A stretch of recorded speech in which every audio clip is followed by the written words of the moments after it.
Très cher Balsam, bienvenue sur ma chaîne et joyeux Noël à tout le monde, joyeux Hanouka pour ceux qui peut-être fêtent Hanouka. Je ne sais pas s'il y a beaucoup de monde à m'écouter ce soir ou le 25, voilà, vous avez d'autres choses à faire sans doute et puis tant mieux d'ailleurs. Alors on va faire une évidence d'ordre général, on fait très libre ce soir, c'est-à-dire ça peut être du sentimental, ça peut être du professionnel, ça peut être les deux et ça peut être eh bien aussi peut-être des conseils pour la suite, des conseils pour vous, pour votre évolution personnelle. On fait large, on fait libre, et puis c'est parti. Je vous souhaite de très belles fêtes en tout cas. Allez, à nous. On commence avec les fées, l'oracle des fées, et puis on verra après avec d'autres oracles. Allez, c'est parti.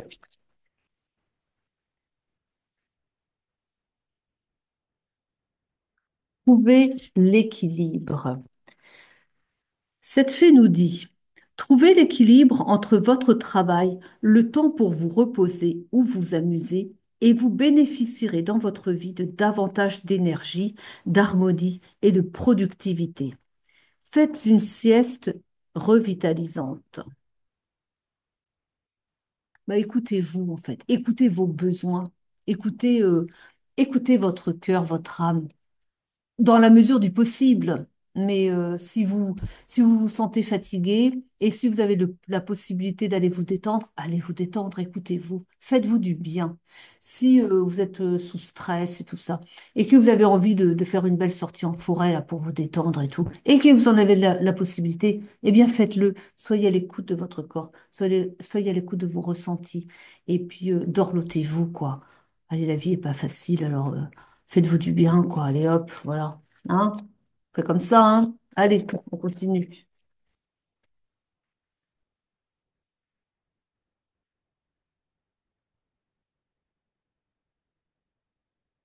J'ai beaucoup de fait ce soir. Souhaitez avec sagesse. Utilisez sagement vos souhaits pour faire se manifester ce que vous désirez du fond du cœur et prenez des mesures pratiques pour que vos rêves deviennent réalité. Oui, c'est bien de manifester, évidemment. S'il y a des choses que vous souhaitez dans la vie, demandez-les à l'univers, demandez-les avec vos fréquences. Vous savez, vibrez vos souhaits. C'est pas juste des mots, c'est pas juste des simples pensées, c'est des vibrations. Donc vibrer, c'est-à-dire imaginez ce que vous souhaitez obtenir dans la vie et imaginez que c'est déjà à vous et envoyez, eh bien, avec tout l'amour que vous avez à l'intérieur de vous pour attirer à vous, parce qu'il va falloir mettre de la fréquence ben, d'attraction, quoi, des vibrations d'attraction. Donc là, vraiment, de vouloir avec votre cœur ce que vous souhaitez voir manifester dans votre vie. Et puis, bon, ben, il faut être aussi assez logique, quoi. Mettez en place des actions qui vont vous permettre eh bien, de vraiment l'obtenir aussi, quoi. Vous mettez une action, mais vous avez fait le vœu de l'univers, c'est-à-dire qu'il va vous appuyer et vous permettre, eh bien, oui, d'obtenir, quoi. Mais évidemment, ça ne vient pas tout seul non plus, quoi. On a la guérison, fait de la guérison. Le temps est venu pour vous d'apporter la guérison ou de la recevoir. Tout un chacun a la capacité naturelle de guérir autrui, en effet, et vous aussi. Alors là, j'ai l'impression qu'on est quand même sur l'idée de prendre, on avait tout à l'heure, de prendre soin de soi, de s'écouter. Et là, maintenant, on a la guérison. Là, j'ai quand même en face des personnes, sans doute, qui sont, qui ont beaucoup donné de leur personne et qui aussi, sans doute, je pense, ont envie de créer quelque chose, ou sont en train de créer quelque chose et qui peut-être trouvent, alors, voilà l'information que je reçois. Vous avez mis plein d'énergie dans un projet et vous vous êtes donné, mais tellement voilà, que vous êtes à bout d'énergie, en fait. Voilà. Vous avez mis, alors vous avez mis des choses en place, hein, mais seulement les effets tardent à venir et vous vous demandez si vraiment ça va pouvoir réellement se concrétiser. Et que on vous dit, eh bien, ayez la foi aussi, parce qu'on avait ça quand même. Donc, demandez, redemandez encore et insistez, mais imaginez que c'est déjà là, quoi. Voilà. Et il y a un temps d'avance, en fait. Imaginez que c'est déjà là. Vous avez posé les actions, les choses vont arriver, mais voilà. Donnez le temps à l'univers aussi de vous répondre. Mais vous avez posé les bonnes actions. Vous savez que vous avez posé les bonnes actions. Éventuellement, remettez une petite couche encore, mais quand vous aurez l'énergie, parce que vous avez tellement donné de votre énergie pour arriver là où vous en êtes, enfin, à mettre en place tout ce que vous avez déjà mis en place, que vous n'en avez plus tellement pour vous-même et que c'est peut-être pour ça que ça ralentit, parce que vous n'avez plus, il n'y a plus rien pour porter, vous voyez. Donc là, on vous dit, prenez du temps pour vous rétablir, pour recharger vos batteries et ensuite, eh bien, continuer de remettre en place encore. Mais de ce que j'ai comme perception, vous n'êtes pas loin d'y arriver, hein. Vous n'êtes pas loin d'avoir en fait les fruits de votre travail. Mais bon, il y a un temps comme ça où c'est un peu ralenti. Mais c'est pas pour longtemps, hein. J'ai l'idée que janvier, février, peut-être plus, j'ai la date de plutôt février, vous allez avoir un coup d'accélérateur et là, vous aurez besoin de beaucoup d'énergie pour rassurer derrière parce que vous allez avoir un coup d'accélérateur que vous n'avez pas vu venir, hein. Parce que tellement c'est lent, c'est mais comment ça se fait que j'ai pas mes réponses, j'ai pourtant lancé, j'ai fait tout ce qu'il fallait mais ça traîne, j'ai pas de réponse. Ah oui, ben vous allez voir en février, la réponse, elle va être là. Et puis alors, il va falloir suivre le mouvement, hein. Et c'est pour ça, rechargez votre batterie maintenant. C'est le moment là, c'est ce qu'on vous dit, hein. Donc c'est pour ça qu'on a la guérison, guérissez. Et puis, eh bien, prenez du temps libre aussi pour vraiment être prêt le moment venu, hein. On a les signes de la nature, la fée des signes de la nature. Soyez réceptifs aux messages subtils de la nature en vaquant à vos occupations quotidiennes. La nature nous parle à tout moment. Il suffit d'ouvrir notre cœur et notre esprit. Même quand vous êtes chez vous, même quand vous êtes sur votre ordinateur, il est possible que la nature vous envoie des signes, vous parle. Comment? Eh bien, ça peut être, eh bien, une image qui vous dit, oh, on vous met une image, un fond d'écran qui arrive là, ou je ne sais pas, ou quelque chose, vous avez sur votre moniteur vous voyez, de recherche là, vous allez avoir une image qui vous présente un paysage de nature. Qu'est-ce qu'il vous dit, ce paysage de nature? Parce qu'il y a aussi la nature nous parle, mais il y a des signaux aussi. Les oiseaux, par exemple, il y a le langage des oiseaux. Vous allez voir un merle, il vous annonce un messager. Vous allez voir un rouge-gorge, bah, c'est la grâce divine qui se présente à vous. Vous voyez, genre, vous allez voir une colombe, eh bien, vous avez l'idée que vous avez des grâces divines qui viennent à vous. Vous voyez, allez chercher, vous avez sur le net, vous pouvez chercher la signification, la symbolique des oiseaux, la symbolique, eh bien, si vous voyez, vous allez en forêt, vous voyez un chevreuil, qu'est-ce que ça peut signifier de voir un chevreuil ou un cerf? Le cerf, c'est divin, hein. Le Christ est représenté par le cerf quand même, vous voyez, dans la symbolique. Donc, qu'est-ce que ça signifie? Le renard. Oh, si je vois un renard sur mon chemin, c'est inhabituel. D'habitude, je vais en forêt, je vois pas de renard. Aujourd'hui, je vois un renard. Il faut peut-être que je sois sur mes gardes. Ça veut peut-être me dire qu'il y a une personne qui cherche à profiter de moi par la ruse.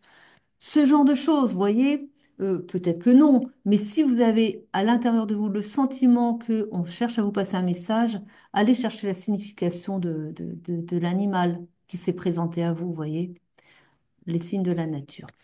Et ça peut être sur votre écran, hein, comme je vous ai dit, hein, où vous n'êtes pas trop sûr, et puis d'un coup, vous allez avoir sur fond d'écran ou une image comme ça, une recherche, et hop, vous voyez un renard au milieu de votre recherche, voilà. Bah, peut-être que c'est ça qu'il faut comprendre.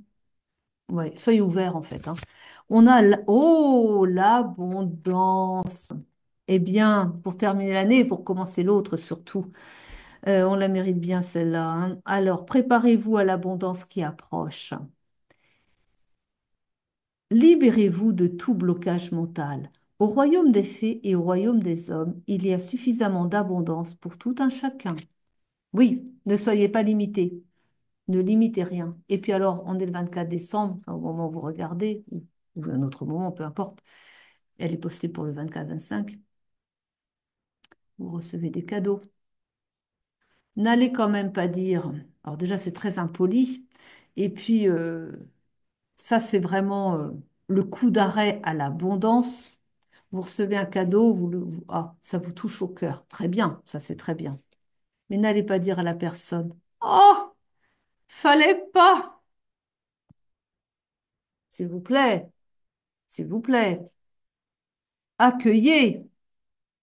Et puis dites à la personne un grand merci. Et ça me touche. Je suis très, très heureuse voilà, de ce cadeau.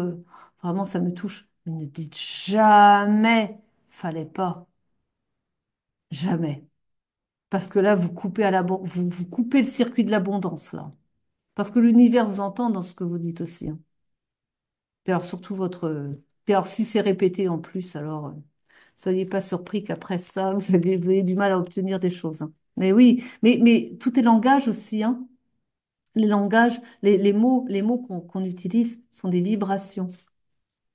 Et si, quand on vous fait un cadeau, vous dites, fallait pas, bah, l'univers, qu'est-ce qu'il retient? Ah bon? Bon, ben, fini alors, hein. On lui offre plus de cadeaux. Mais c'est tout type de cadeau, hein. Vous voyez? Et, attention à ça. Consultez un livre. La fait consulter un livre. Quelle que soit votre question du moment, la réponse se trouvera dans un livre. Les mots que vous y lirez vous apporteront les connaissances profondes que vous cherchez. Oui, par exemple, hein, vous ouvrez un livre, vous avez une question, vous ouvrez un livre, et puis, oh, bah tiens, ça vous parle. Ah, bah ça, oh, et souvent, hein, parce que vous allez aller tout à fait par hasard. Vous avez une question qui vous turlupine, là, et puis, oh, bah, vous allez tout à fait au hasard, vous ouvrez votre bibliothèque, vous prenez un livre et vous ouvrez la page, vous ouvrez le livre tout à fait comme ça, hein. Et vos yeux tombent sur une phrase en particulier, un mot. Et tilt, oh bah ça alors, c'est curieux, ça répond à ma question. Ah oui, c'est curieux. C'est vos guides qui vous ont envoyé vers ce livre à cette page et qui vous l'ont fait ouvrir à cette page et qui vous ont fait regarder les mots que vous deviez voir pour répondre à votre question. C'est magique, hein? Mais la vie est magique. Mais oui. Alors, on va prendre d'autres cartes. J'ai l'essence des sorcières qui m'appelle. D'accord, on y va avec l'essence des sorcières en tout cas.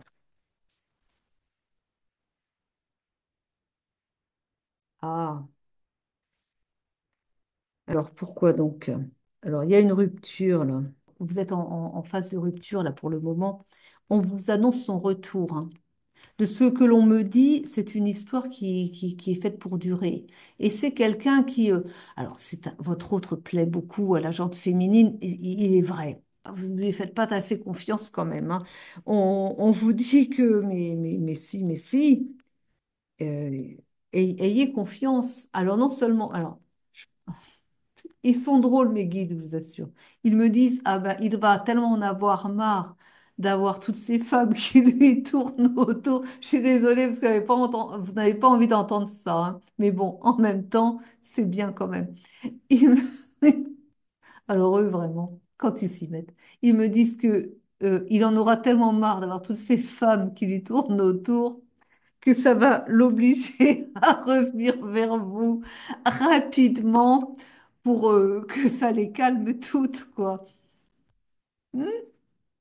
Parce que de toute façon, il n'aime que vous. Voilà ce qu'il me dit. Alors, il a le choix, hein. Il a le choix, mais son choix, c'est vous, quoi. C'est pas une autre, hein. Voilà, voilà. Et oui. Et vous en êtes consciente. Et que du coup, bah, vous êtes un peu jalouse quand. Ah, je suis désolée. Bon, il faut que je me calme aussi parce que... Voilà, là. Alors là, j'ai la carte de l'enfant. Je ne le sens pas très bien là, par rapport à la carte de l'enfant. Il y a une rencontre. Il y a une rencontre, mais une rencontre par rapport à l'enfant. C'est-à-dire que ce que l'on me dit, c'est que, bon, vous avez déjà été en relation avec votre autre, mais de manière assez... Jamais chez lui, en fait, hein. Euh, vous l'avez rencontré, vous l'avez déjà fréquenté, mais entre deux portes. Enfin, oh non, mais eux. C'est-à-dire que, bon, voilà, vous n'avez pas vécu ensemble, voilà. Vous vous trouviez dans des endroits particuliers, vous vous fréquentiez dans des endroits particuliers, mais jamais chez l'un, jamais chez l'autre non plus.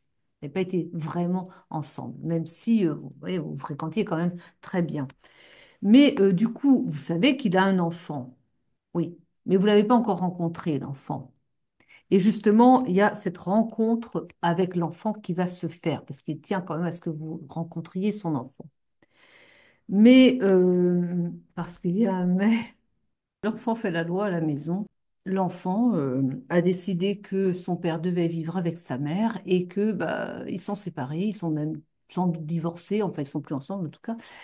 Mais toutes les nouvelles compagnes que le père a pu ramener à la maison jusqu'à présent, en tout cas, eh bien, le gamin était insupportable avec et puis ça créait la rupture à chaque fois.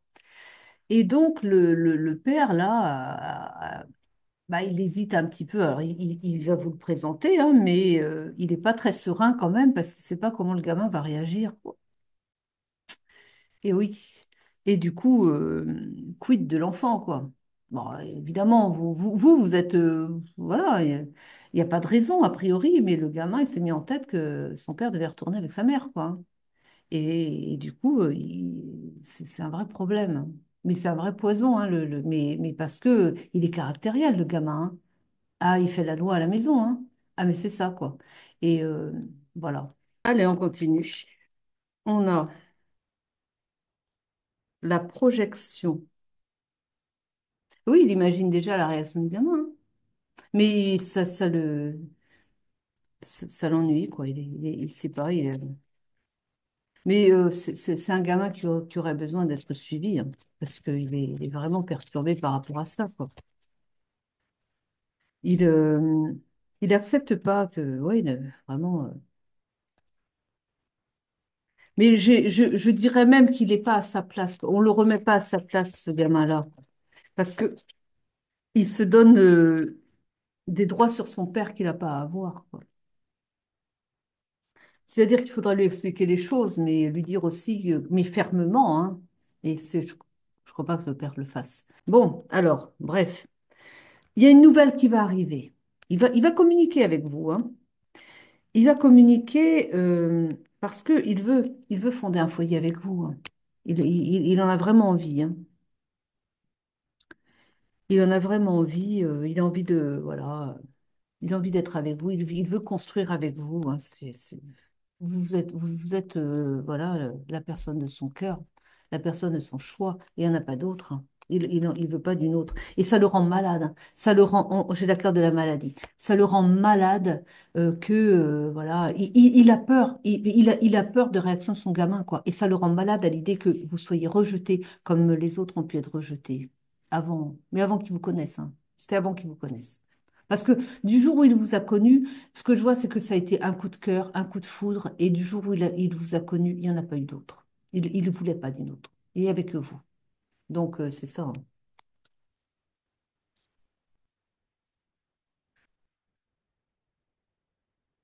Mais c'est curieux que... Qu'est-ce qui s'est passé pour qu'il y ait une rupture? J'ai la carte du pardon ici.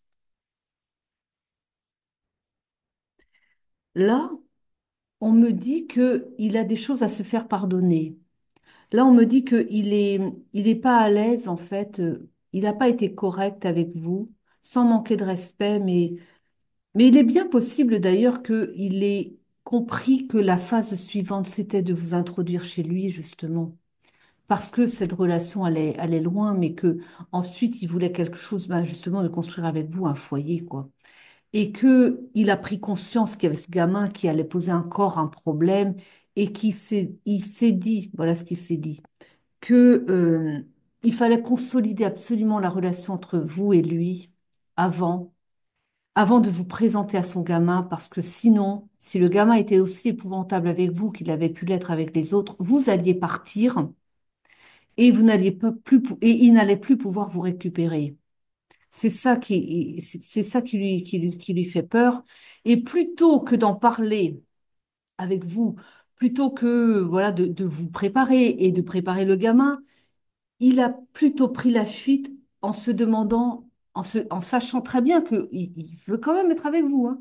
Mais dans cet intervalle de temps qu'il s'est pris, c'était pour réfléchir sur comment je vais m'y prendre, comment je vais m'y prendre pour préparer ce gamin-là et pour qu'il se tienne bien, quoi, qu'il soit respectueux de l'adulte que vous êtes. Et comment est-ce que je vais m'y prendre, comment est-ce que je vais faire. Donc là, il sait pas comment faire. Écoutez, voilà. Et donc, il est dans cette phase de réflexion parce qu'il veut pas, surtout pas rater la relation. Mais là, il y a ce moment comme ça. Et comme il vous fait patienter, il sait qu'il a quelque chose, il a à vous demander pardon parce qu'il vous a pas expliqué les choses non plus, parce que vous êtes dans l'attente et que c'est pas juste pour vous non plus de vous maintenir dans l'attente comme ça. Et il n'est pas très confortable avec cette idée de vous laisser sur la touche, quoi. Alors qu'il n'aime que vous, hein. Mais vraiment, hein. On a fini avec lui, hein, je crois, hein. Bon, on va prendre des très belles cartes, Leonardo de Vinci. Adaptation, conditions, apprentissage. Ah, ça, c'est très bien, ça. L'adaptation. Là, ils me disent, bon, le gamin sera gérable, mais il va quand même falloir s'adapter l'un à l'autre. Ça va pas être, ça va être du costaud, me disent-ils, hein, quand même, hein.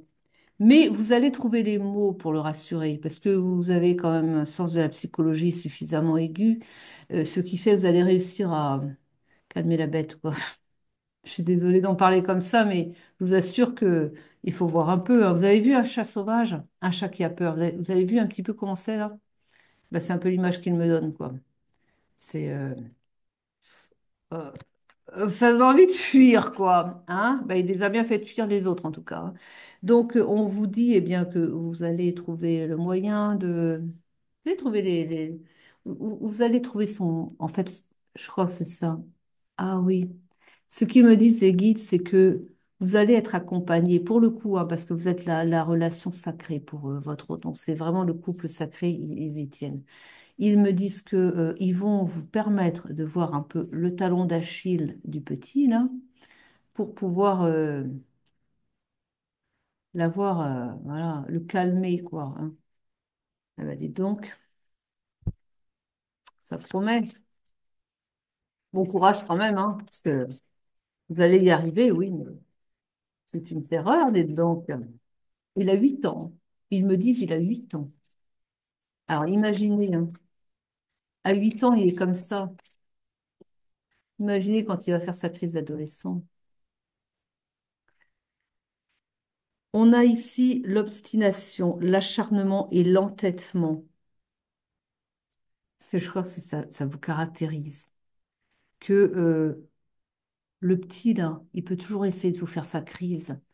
Vous, on ne vous la fait pas, hein. Vous êtes peut-être éducatrice, hein. En tout cas, vous devez avoir quand même quelque chose qui fait que vous arrivez à manager les gosses, quoi. Et il faut ça, hein, parce que là, j'ai l'obstination. Vous allez dire, vas-y, gamin, tu peux toujours essayer. Tu vas pas me le faire à moi, quoi. En gros, c'est ça. Vous arrivez un peu avec cet esprit-là. Mais surtout que vous êtes prévenu maintenant, donc vous allez vous préparer, hein. Et puis, bah, vous avez le caractère têtu et vous allez jusqu'au bout des choses et voilà. Et c'est peut-être ça aussi qui fait que ça va être la différence. Autant les autres sont partis un peu vite quand même, autant vous, vous allez lui tenir tête. Et ça, il n'a pas vraiment l'habitude. Il n'a pas l'habitude qu'on lui fixe des règles non plus. Et justement, vous allez fixer vos règles aussi. C'est-à-dire, vous voulez bien aller habiter sous le toit de son père, comme ça, hein, le sien aussi, quoi. Mais il faut le respect. Et vous allez être ferme avec ça et vous allez établir vos règles. Et dans le respect, mais vous allez exiger le respect de ce petit gosse-là, vous voyez? Donc, vous allez le respecter aussi. Mais ça va être vraiment les deux, hein, voilà. Et vous allez rester ferme comme ça. Vous allez bien sûr lui dire, de toute façon, ton père et moi, c'est entre nous, hein. Et puis, bon, bah, toi, tu as ta vie d'enfant. Je te retire pas ton père, hein. Ton père, ça reste ton père. Ta mère, ça reste ta mère. Elle vit pas sous le même toit que nous, mais je ne suis pas ta mère, effectivement. Cela étant, bah, je suis le choix de ton père, l'amour de ton père, voilà. Et puis c'est comme ça. Et ce sont des histoires d'adultes. Tu comprendras plus tard, mais enfin, voilà quoi. Euh, Tout simplement, hein. et que faites-lui, il faut peut-être être clair aussi avec lui. Parce que peut-être qu'on lui laisse l'espoir que le père va retourner avec la mère. C'est peut-être il reste sur cet espoir-là puisque il veut les remettre ensemble. Bah, s'il a cette obstination, s'il a cette idée que son père doit retourner avec sa mère, c'est qu'on lui a pas expliqué clairement que ben non, ça ne se fera pas. Il y a peut-être aussi quelque part une souffrance chez le gamin, parce qu'on lui laisse peut-être entendre que éventuellement le père pourrait retourner avec sa mère. Il faut aussi être clair là-dessus. Bah, c'est peut-être que justement vous avez peut-être communiqué avec le père pour dire les choses, dire mais tu lui as parlé à ton gamin, tu lui as dit qu'avec sa mère il pourrait toujours essayer tout ce qu'il veut, ça ne se ferait plus, ça ne serait plus ensemble. C'est peut-être ça le problème aussi. Mais vous avez une certaine connaissance de la psychologie quand même. Ce qui fait que vous allez trouver les mots pour convaincre et le père, parce que ça va peut-être falloir qu'il aille dialoguer avec son gosse aussi, hein, et puis le gamin pour qu'il se calme un peu et qu'il comprenne que une vie d'adulte, ben, ça, voilà, ça a un fonctionnement qui peut ne pas plaire à l'enfant, mais c'est comme ça. Voilà. Et puis, eh bien, vous avez votre ange gardien, l'au-delà des ancêtres. On vous protège, on vous guide, on vous accompagne et on ne vous lâchera pas. Donc, vous serez de toute façon toujours bien entouré par vos guides, par vos ancêtres aussi, hein. Et puis c'est un couple qui fonctionnera, hein. Et puis, si le gamin est trop ennuyeux, ben, laissez-le un peu plus longtemps chez la mère. Et puis, comme ça, vous aurez du temps plus calme entre vous deux, quoi. Eh bien, en tout cas, quelle histoire, hein. En tout cas, je vous souhaite de belles fêtes de Noël, de Hanouka, de ce que vous voulez fêter. Soyez heureux, en tout cas. Passez du bon moment en famille ou entre amis, si c'est en famille, entre amis que vous fêtez, voilà. Je vous remercie de m'avoir écouté. Je vous souhaite une très belle journée, une très belle soirée. Je vous dis à très vite. Je vous aime, je vous embrasse. Prenez soin de vous et ne tombez pas malade à cause peut-être des huîtres. Je sais pas, hein. Ça arrive quand même, hein. À très vite.